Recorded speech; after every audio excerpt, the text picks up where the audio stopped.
eze ọdịnala nke obodo Nneni Igwe Damian Onwameze eze na-akụọla mmiri ji ọfụ n'Igbo dịka emume tagoro ọjị nke ndị nna nna nyefere ndị nọ n'oge ugbu a bụ ebe a na-anọ wee na-ekene Chineke maka nnọnye ọ nọnyere ndị nke ya ịhụ na enwere owuwe ihe ubi gara nke ọma.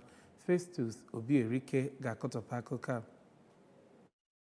Eze ọdịnala nke ndị Neni bụ Igwe Damian Ezani bụ nọọ onye kọwagolo erimuji n'ala Igbo dịka nke dị ọkpụtọrọkpụ nke etinye n'aka fa site n'aka nna nna anyị, ebe ọ gazi n'iru wee kene Chineke maka ebere ya na ịchịkwa ndị nke ha. Onye ọbụla ka ekwe ihe agụgbuo mmadụ ndị na-ewe iwe mmadụ wee wezina nwekwa iwe a na-emebe anyị ma ndị a na-asị na na-eje n'ugwu Hausa ebunata ịkọ ya be anyị olukarịcha arị karịa nke ugwu Hausa.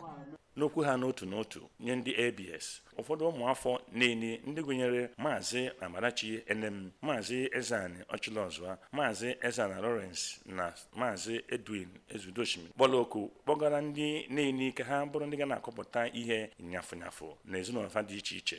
N'okwu nnabata ya ka onye jikwa President General ndị Neni bụ Sir Christopher Ikebudu bụ onye kọwara Neni dịka obodo dị n'udo, ebe onye isi ndị ọchịchị Nigeria Brewery Limited bụ Oliakụ Juliet Ifebueme bụ onye kwuru na ha na-akwado mmemme ahụ n'afọ ọbụla maka ezigbo mmekọrịta dị n'etiti fa na obodo ahụ. Ọ bụrụgodị n'azụ ụlọ kọ ihe o gosiri ka ndị ọbụla na-akọta ihe.